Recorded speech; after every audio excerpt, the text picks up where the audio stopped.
Hi everybody, it's Beverly at Bama Blind and welcome back to my channel. Today I'm going to talk about a really important topic. It's employment. It's working and working while you are blind.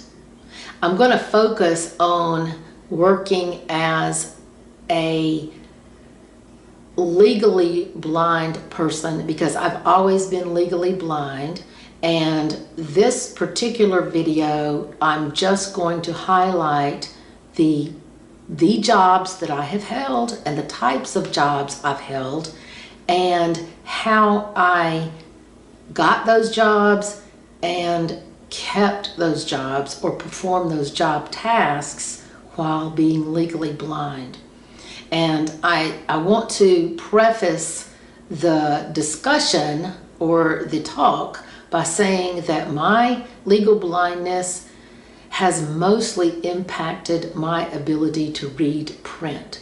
So I have always, for the most part, had very good mobility vision. I've had good peripheral vision, very good walking around vision, not very good people, social vision. I can't identify people or who they are, but I have always been able to move around safely in my environment and get around, though I have never driven a car.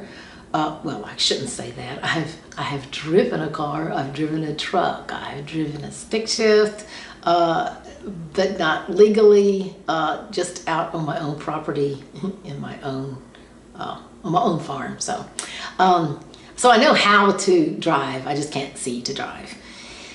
But I want to talk about employment because employment is such a, usually I find it is a depressing topic for people that have sight loss. And as I was growing up legally blind, and I think when my older brother got his first job at age 14 and was paid and got a paycheck, I realized, wow, you know, he can run a cash register, he can stock shelves, he can fill a gas tank and, you know, take people's money and credit cards and do all those kinds of things, and I can't do any of those, so how am I going to possibly ever get a job? And I think some of that anxiety was squelched when I turned 14 and I was a child care provider. Yes, it was relatives, but it was a summer job and it was from 7 in the morning till 5:30 in the evening. 5 days a week. So it was a full-time job and I got paid. And I took very good care of the people in my custody. So I was able to go back to school and say I had a summer job. You know, my friends said that, and so I was able to say I had a summer job. Now, I wasn't able to drive, so my mom had to drive me to the person's house and then pick me up in the afternoon, and that was okay. You know, that worked out. That was the deal. As I got older, however, into high school, I didn't have a job in high school. So when everybody else was doing their summer jobs, I went to summer school, and I didn't go to summer school because it was remedial. I went to summer school to get another credit so that the next year I could kind of speed up my graduation process. And little did I know, I didn't know this at the time, but my state wouldn't allow you to do that. So I ended up graduating with over 1 year's worth of credits that I didn't even need because I went to summer school. And I enjoyed summer school. It gave me something to do, and you know, I got to socialize with people in high school, and that was great. And then I went to college, and so by the time I got to college, I still had only had that one job. I had babysat, I had kept children for neighbors, for other relatives, like at night, and I was a very good, a very conscientious babysitter.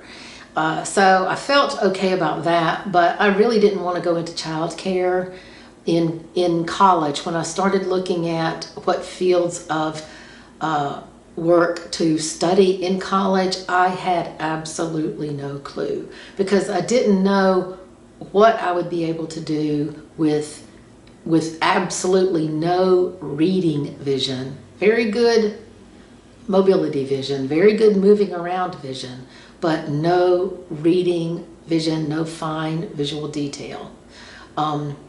So I selected a course in therapeutic recreation, and the reason I did that, it's very interesting now. The reason I did that is because I had always been very physical, very much into physical education and sports, and because I could move about very safely, very effectively, very proficiently. So, and I thought if I put the therapeutic in front of it, it would kind of get me into the field of people that were more like me that had a disability. So I began my major in therapeutic recreation.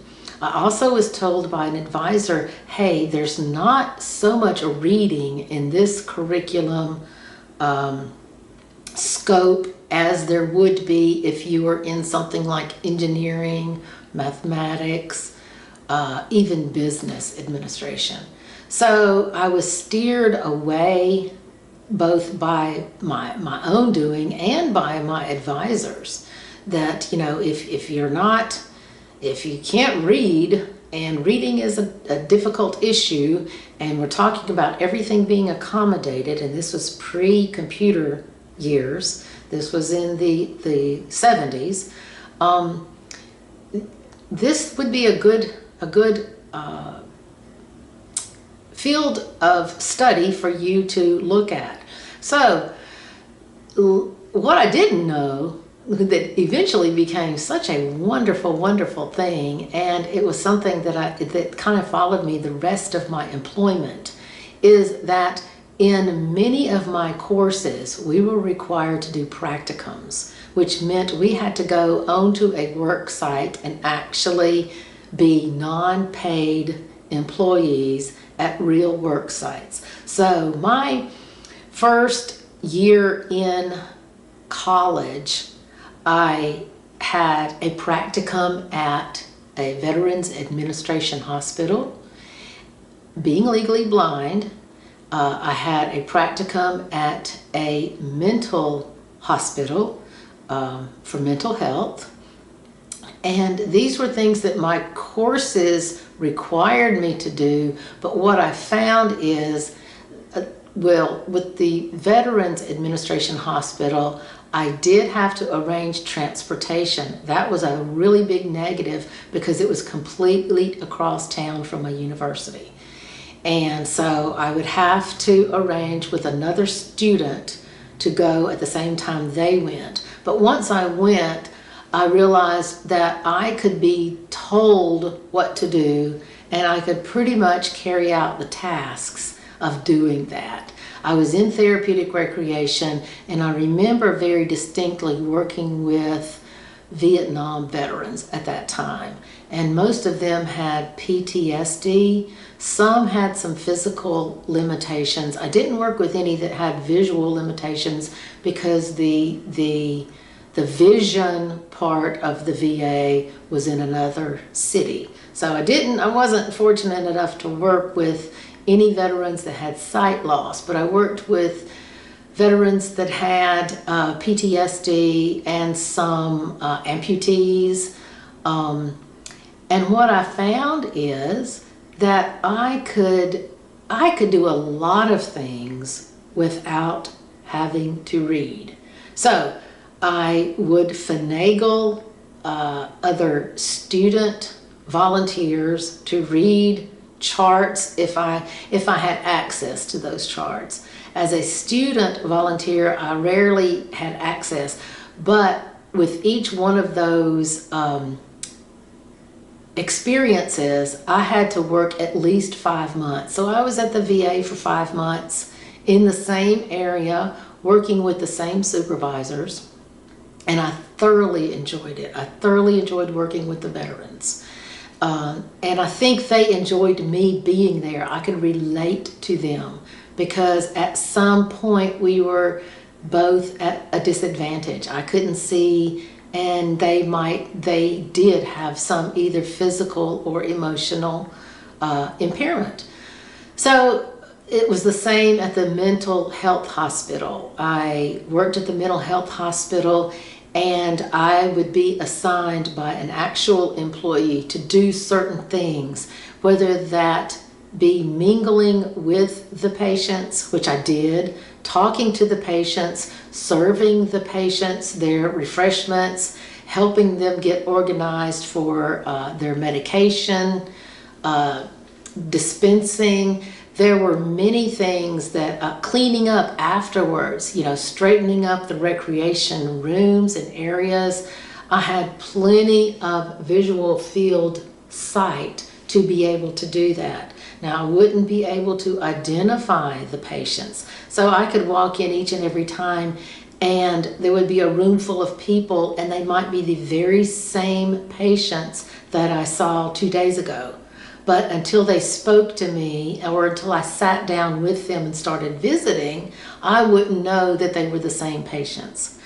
So I found that I could do that, and once again, I got 5 months of work experience under my belt. I got class credit for it. So I got credit for that, and basically what the instructors were trying to do is to see if you had the chutzpah or whatever it takes to work, to actually be dependable, to get to work on time, to show up when you're supposed to show up, to be positive, to be a team player, all those kinds of pre-employment skills that you're learning before you ever go to work.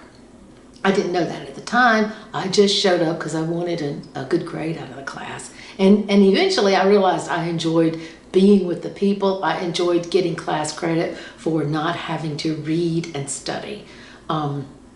So those were my first 2 experiences. After that, I started working at an adult center for the severely physically disabled. And when I say severely physically disabled, this center was created as a place for people to come to who had things like, some rare diseases like Huntington's chorea disease, which impairs, it's almost like ALS. I worked with adults that had that. I worked with adults that were paralyzed from the shoulders down. I worked with adults that had severe cerebral palsy that not only couldn't walk or use their hands, but had severe speech impediments. I worked with, one lady I worked with had full control of her body from her waist down and had no movement of her arms. And she had full speech and hearing and sight. And she was just delightful to work with. But I learned through that work experience that I absolutely loved working with people. And I thrived in an environment where I was working with people that I could relate to, people who were at a disadvantage. I showed up every day, on time or early. I walked to my work.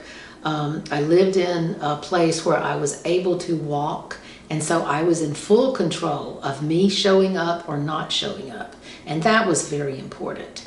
I did not have the ability to read the charts, so I would always go to the supervisor and go into the office, the privacy of their office, and have them orally review the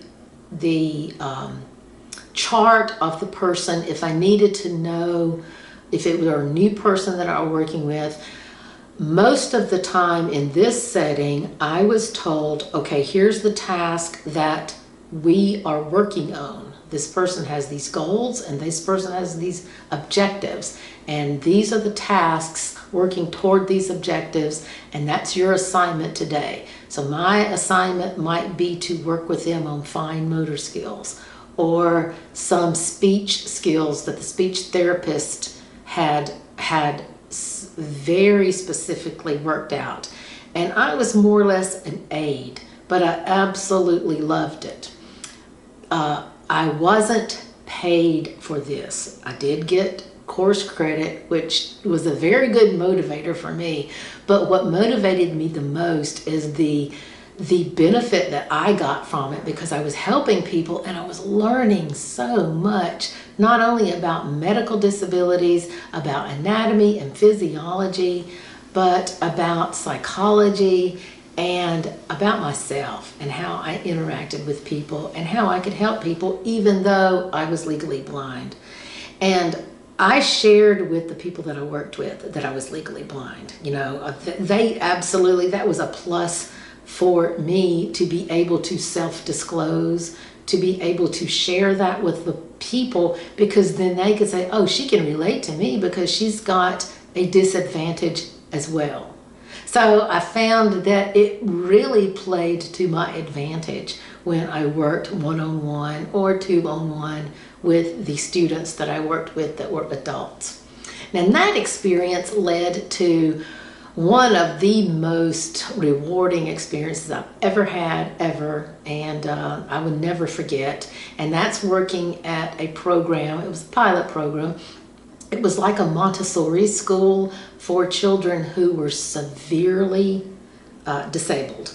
And once again, they were very much like the adults, except for they were children. And many times they couldn't talk. They had not learned to talk yet. And the age group was 0 to 6 years.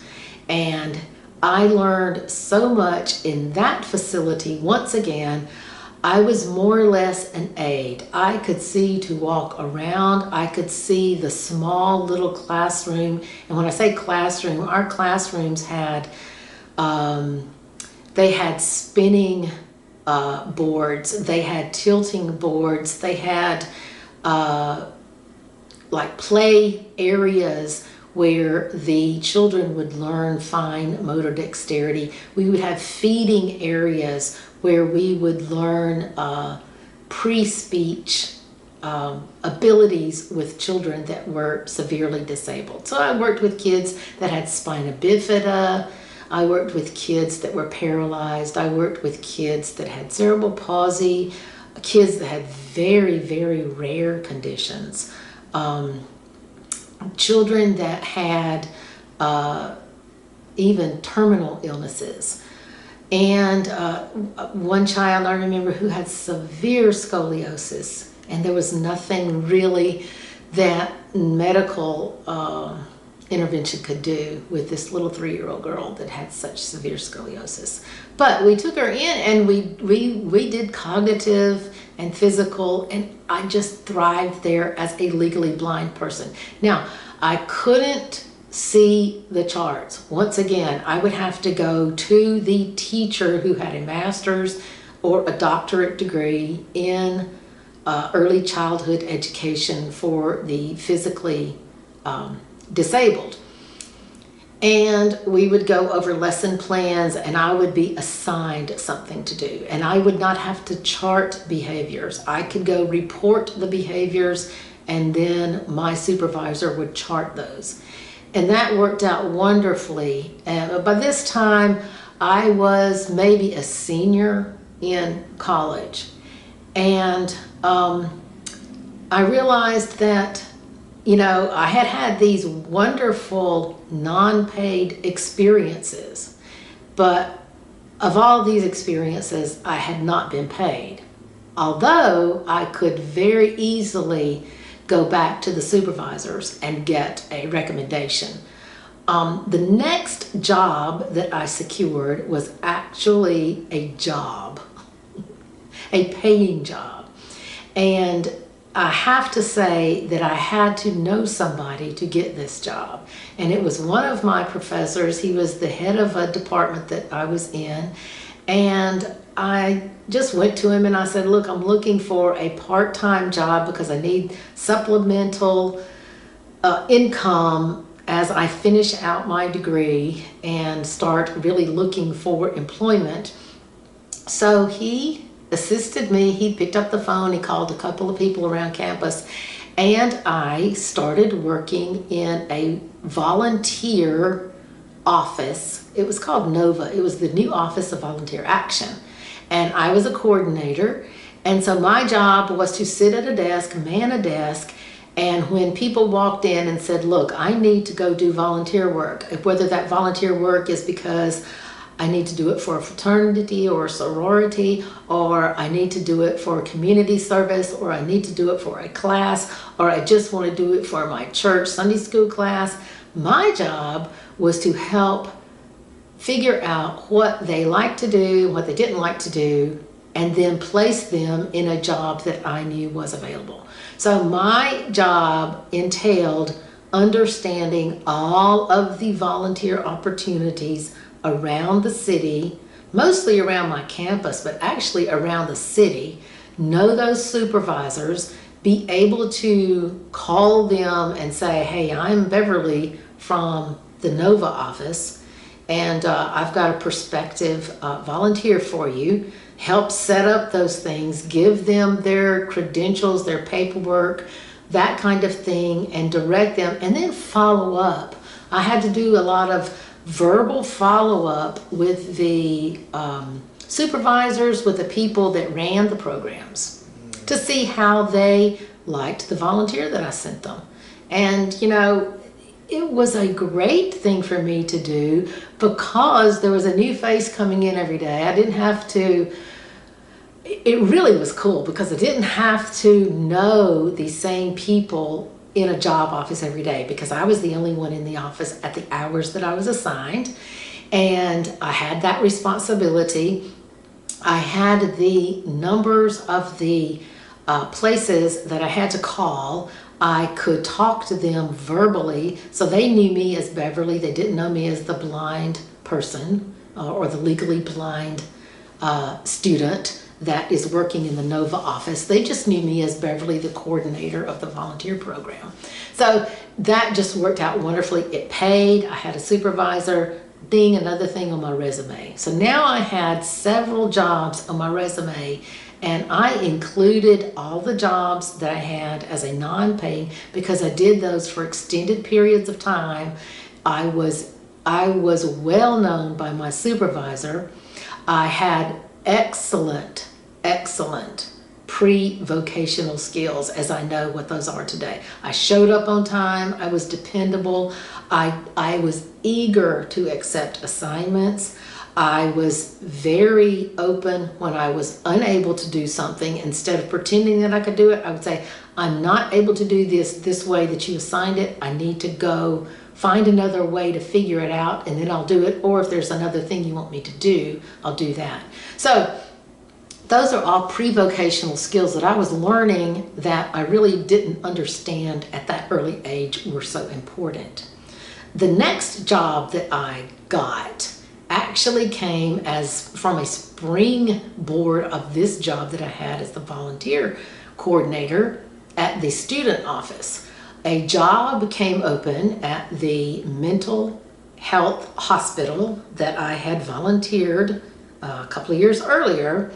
And now I had my degree in therapeutic recreation, and a job came open to be the director of the recreational therapeutic center on that hospital campus. And I got the job. Now, I didn't walk in as just nobody. I didn't walk in, fill out a job application, go into an interview blindly, so to speak. Unbeknownst to me, I did not know this, but one of the people that worked in the human resource department at that hospital was, ironically, a guy I had gone to the school for the blind with, and he was completely blind, very proficient in Braille, and not great in mobility, but he got to work every day, very dependable, and he was the director of human resources. And I didn't even know that when I applied for the job.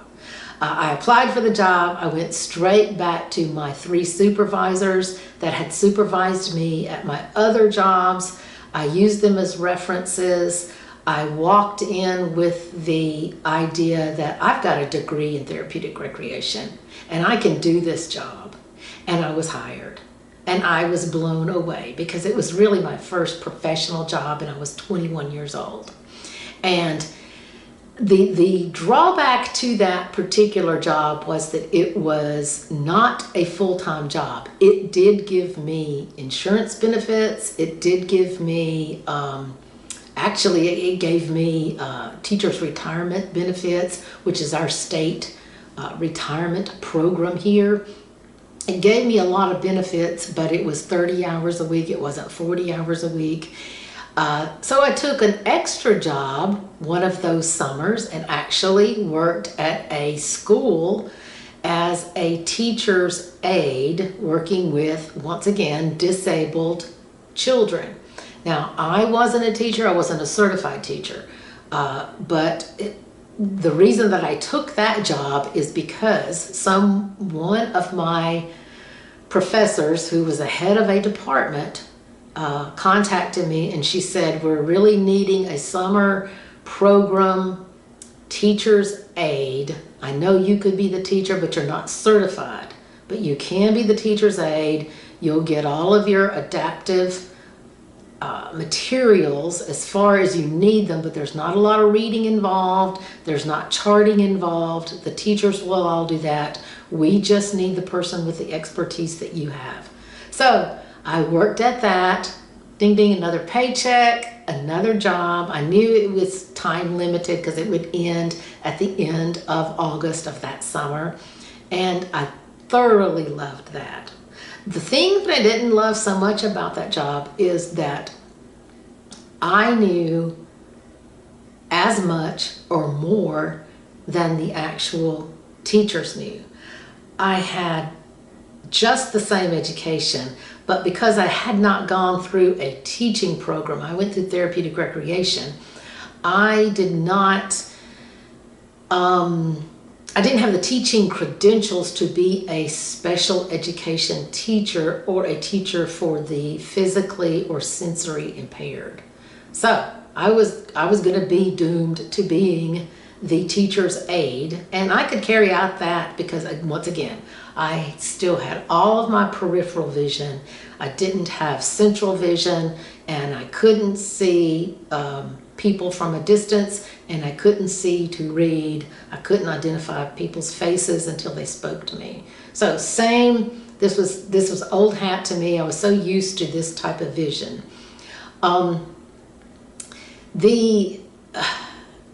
The next job that I got was it was in the same realm, but it was after I started my graduate school, and I thought for a while I would continue on in therapeutic recreation.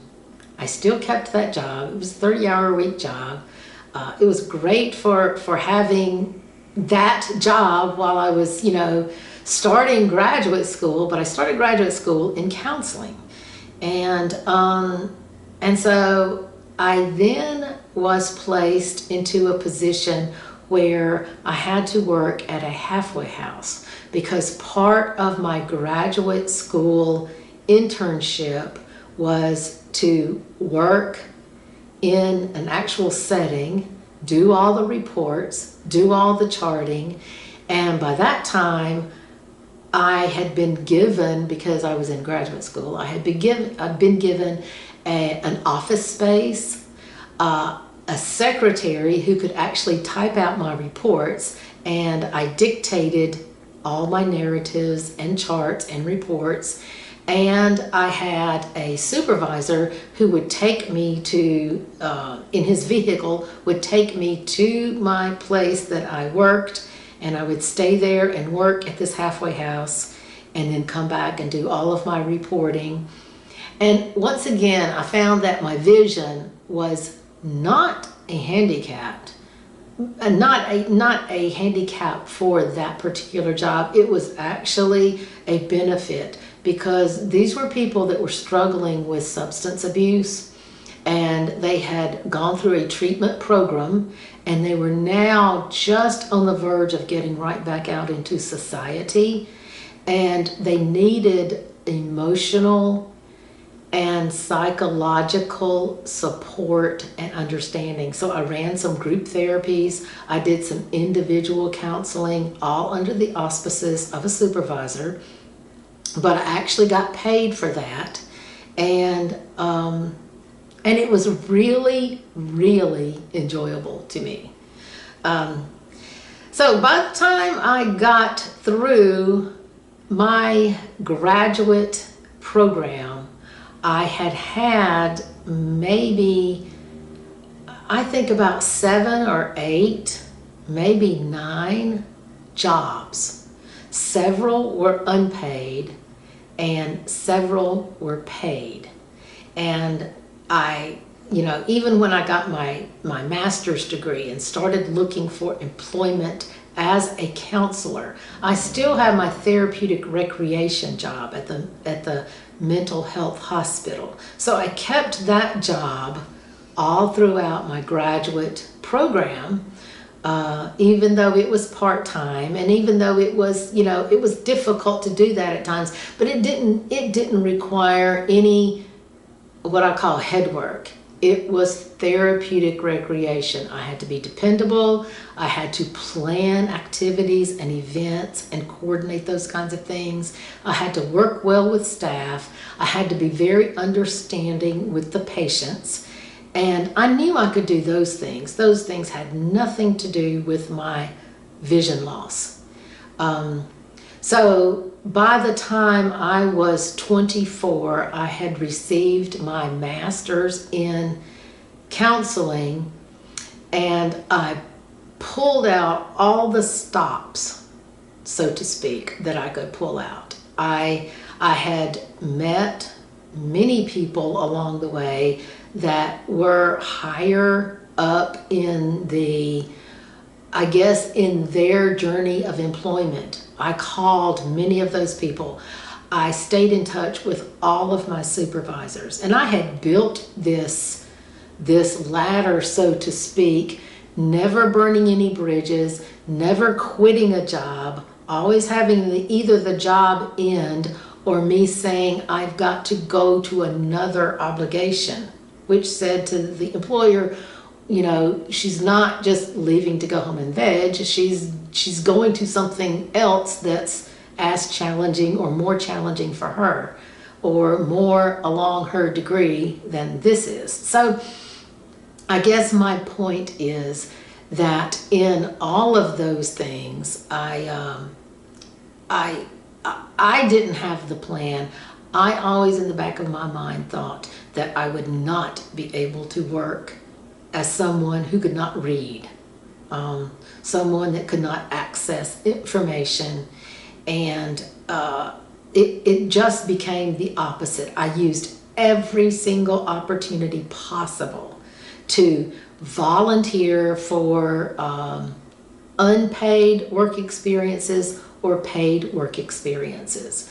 And it really paid off, because by the time I got my degree, and it took several months, it took from, I think, I'm thinking that I graduated in August, and until February of the following year, I was looking for employment with my master's level job.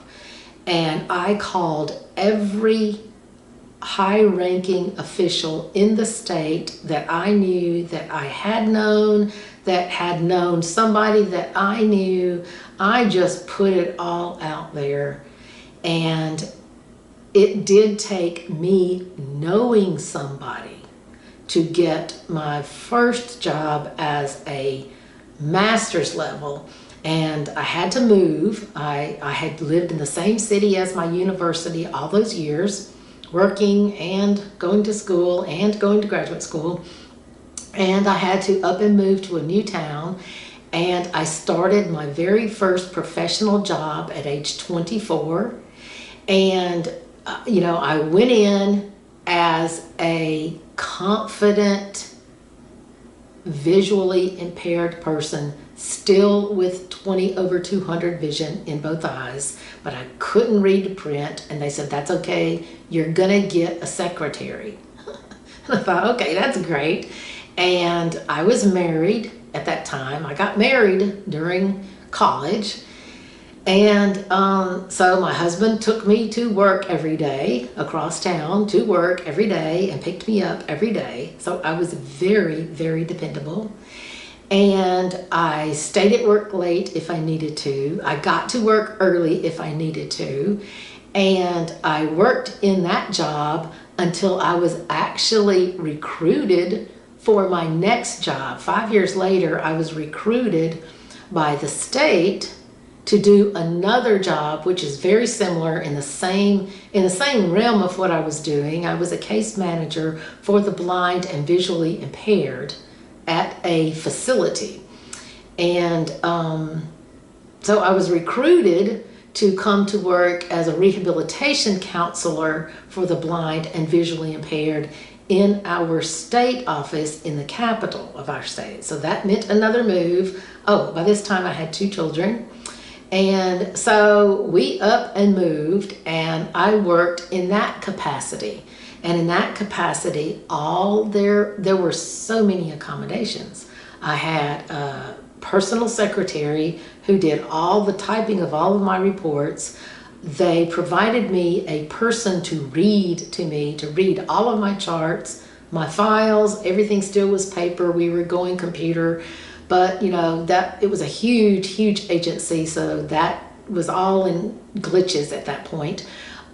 But I had to also work in 8 different counties, and so they hired me a driver to drive me to these 8 counties and work in these 8 different vicinities.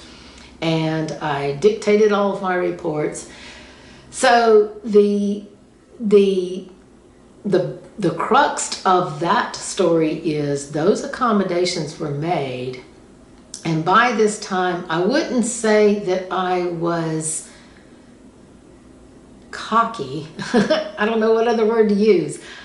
I was extremely confident in what I could do because I had built my skills, and I knew it was important for me to convey that confidence to any prospective employer or to current employers, to current supervisors. So when I went into this, even though they recruited me, I went in and actually negotiated my salary because they wanted to hire me at a certain salary, and I said I can't move my family and start a new job and find a new home without blank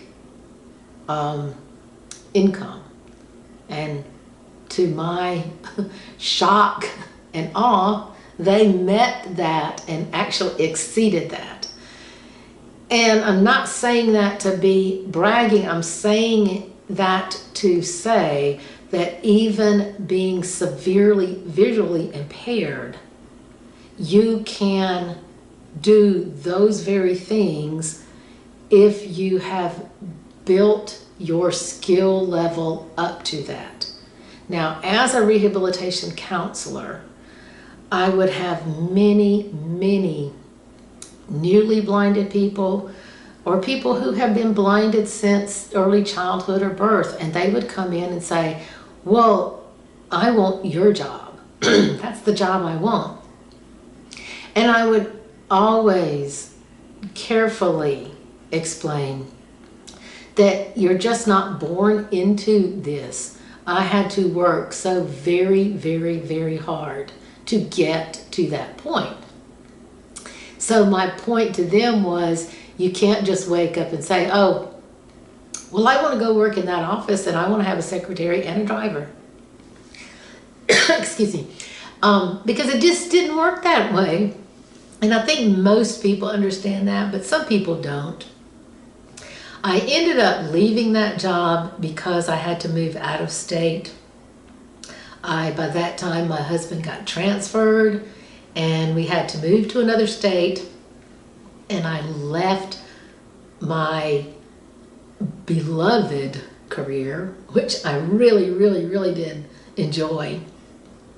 I came back to Alabama a few years later because of transportation, was not able to continue that job. We did not have public transportation. That I lived in a kind of a rural area. It was an area that was very familiar to me. It was a nice place. My kids were in the school that I went to, that I was familiar with, that they had been familiar with before. But because of where we lived and because of my husband's hours, I could not get to the next city to continue the employment that I had done several years earlier.